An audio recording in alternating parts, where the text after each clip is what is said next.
dito sa Pitong Gatang. Ayan, mabuhay po kayong lahat mga Noy.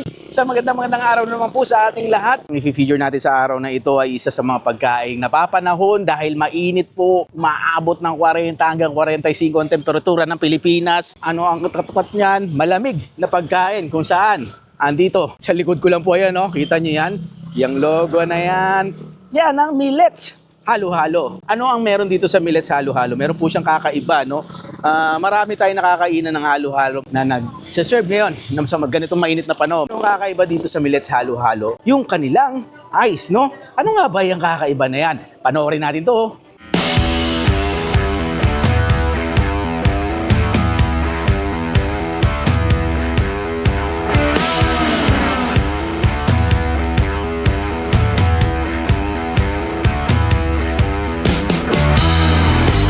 Kinakatayuan ko, buksan natin. Ang tao. Hee! Ang sarap.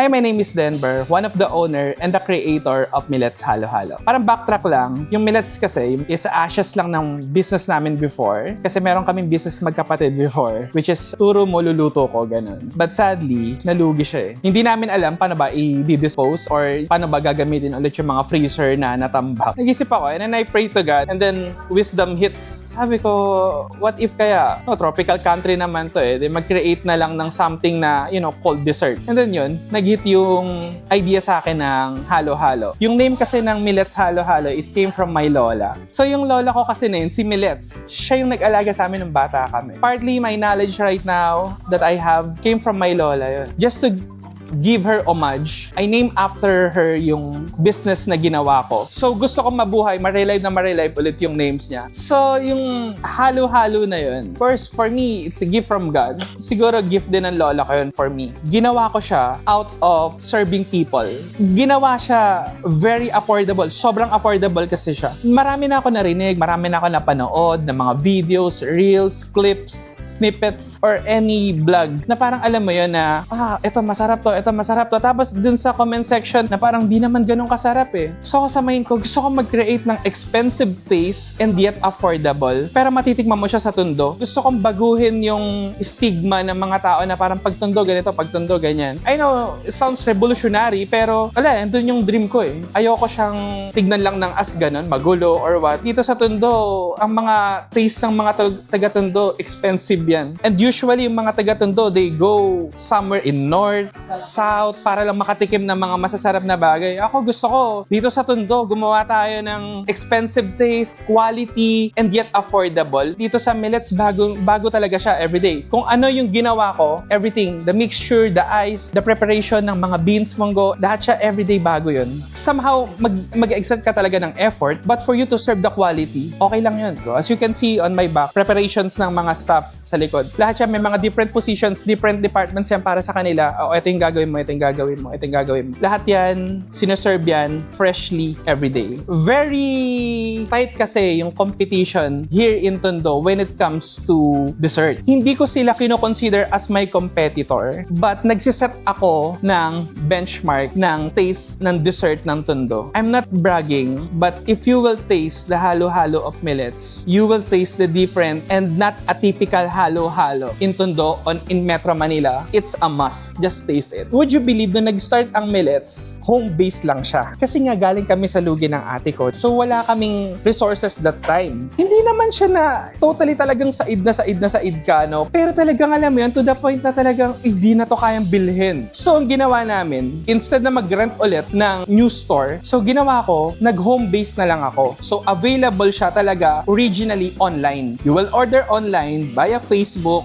via Messenger, even Viber, and then just send your order, you will pick up or deliver. But right now, we have a store na here in Pitong Gatang Corner, Franco. So right now, pwede ka mag-walk-in, pwede kang mag-dine-in, so pwede ka mag-visit dito sa amin and you can watch Netflix while enjoying our creamiest milk halo-halo. Sa Franco branch, open to ng 11 a.m. hanggang 12 midnight. So doon naman, if you're near in Juan Luna, Tayuman area, meron kaming tele branch, open kami doon ng 2 p.m. hanggang 11 PM naman. Ini-invite ko kayong pumunta dito sa Millet's Halo Halo, the home of the creamiest, milkiest, and cheesiest halo halo and kunyelo dito sa Tondo. Kung hindi mo pa siya natitikman at kung nasanay ka sa mga typical na halo halo na crush ice, ibahin mo yung Millet's kasi dito yung cubes niya, yung ice niya mismo is yun na yung milk niya. It's expensive taste but yet affordable siya. And sure ako magugustuhan nyo yun. Swear. Alam niyo mga Noy, dito sa Millet's Halo Halo, ano yung kakaiba? Pakita ko na po agad sa inyo. Itong freezer na to na kinakatayuan ko, buksan natin. Yan oh, tingnan nyo. Ano ito? Ito po yung ginagawang yelo na nilalagay po doon sa halo-halo. Saan kayo makakita nito? Marami na po tayo nakainan na mga halo-halo style na madalas kinakaskas na ganyan o kaya dadaan sa makina para i-blend, madudurog, magiging crush ice, no? Pakita ko lang po sa inyo the real story na ikwento sa atin ni Sir Denver. Wala daw siyang molder. Ganun kasimple yung kwento nito. Walang molder kaya gumamit ng ice tubig. Yung ginagawang yelo po, no? Pang ice tubig. At yan na, yung hinahanap nating creamy style ng halo-halo. Yung yelo, creamy at may flavor. Wow! Sarap! Ayan o, so sa mga naiinitan dyan, grabe ang temperatura po natin ngayon dito sa Pilipinas, umaabot ng 40, 45, minom tayo ng maraming tubig, mag-rehydrate tayo, at something na malamig. Ano ang kilalang kilala natin mga Pinoy? Ito pong nasa harapan nyo ngayon, nakikilala ko sa inyo, Millet's Halo Halo, mga Noy! Yay! Sus Mariose, tingnan nyo itsura, ayaw pang galawin eh. Na-amaze po ako sa pagkakasetup niyan, kargado ng laman ng ingredients, ube, sago, gulaman, saging, no? Yung creaminess, mga Noy, akin pong tinitignan ngayon yung kanyang nakalagay na pinaka-ice. This is just visualization po, para pong ice cream. Hindi po siya yung classic na nakikita natin ginagadgad na yelo. Ito po ay gumagamit siya ng ice water na plastic, no? Plastic po Doon niya nilalagay yung pinaka-ice na ginagawa niya, kaya ganito. Tagtad ng keso sa ibabaw, meron pong leche plan. Tapos yung mga laman at sa ilalim, ito nga sabi sa atin ni Sir Denver, hindi daw po natatapos sa ibabaw yung kwento. Maubos mo po itong gitnaan na ito sa ilalim, yung leche plan ulit, no? May follow through. Huwag natin munang galawin. Tikman ko lang ito pinaka sinasabi niyang nagpapa-unique dito sa Millet's Halo Halo. Why this is different from the other brand na nakakain natin na currently nasa market, nasa mall o nasa kahit sa ano man, no? Itong ice na ito na ginawa niyang pang palamig dito, yung creaminess.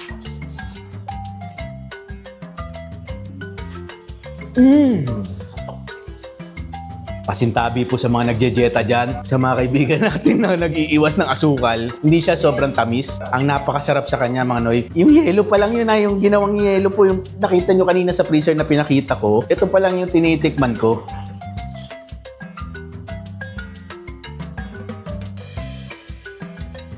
Sarap. Ang sarap. Hindi po dahil mainit ang panahon I think this product, it will not look for season. Tag-init o hindi po. So pwede nyo orderin, pwede nyo gamitin sa inyong mga special na okasyon kayo, no? Yung mga bisita kayo sa bahay, panapat sa mga naglalakyan tindahan ngayon ito. Ang sarap na yun. Pong halong biro. Ang galing Kudos to the whole team, Sir Denver and all the partners. Galing po ng idea niya rito. Ang galing. Natuwa ko. Super dito, yung ginawa niyang pinang-ice niya rito nung nasa plastic ng yelo. Ito yung nagdadala. Ang creamy ng lasa. Ngayon, halukain na natin. Huwag tayo ng konting ubi na yon. Ayaw kong galaw-galawin pa. Nakagagandahan ako sa itsura. Ayan, wow.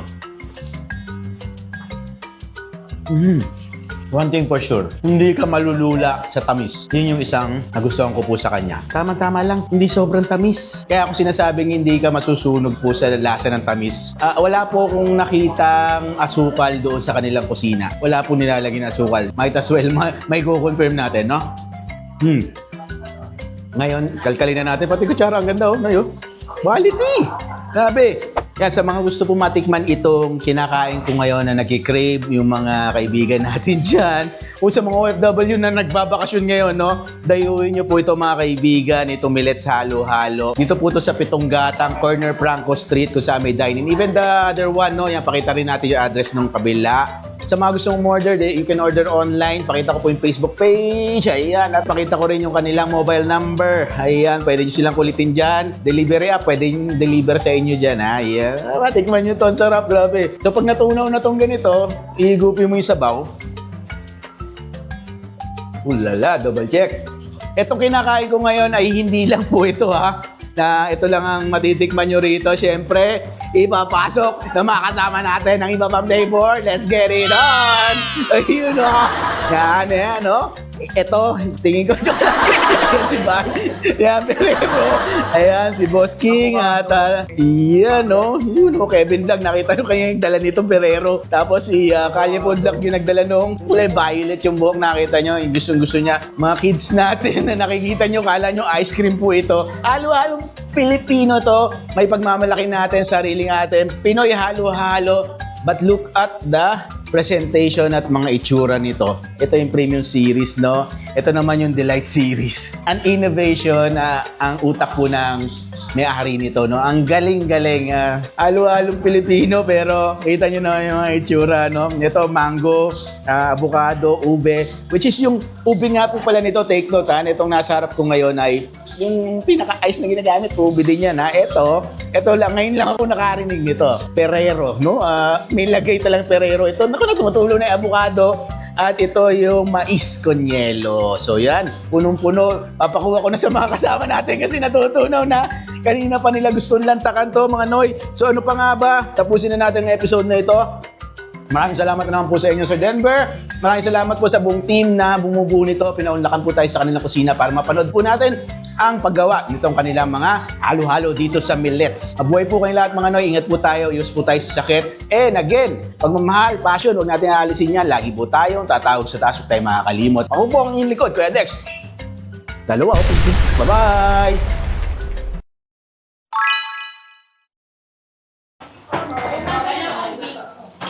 Igagulo tayo ngayon dito sa kusina ng Millets halo-halo. Makita niyo po sa labas nagkakagulo yung mga tao.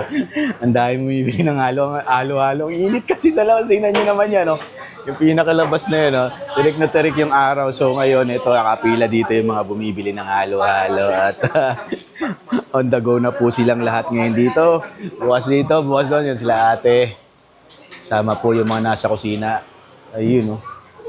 Yan, labas na yung mga order na take-out ng iba't ibang klase ng halo-halo dyan sa taas na yan. Napakita ko lang sa inyo. Yan! Ang mura kasi, no? So, isa sa mga napansin ko po rito nakakaiba.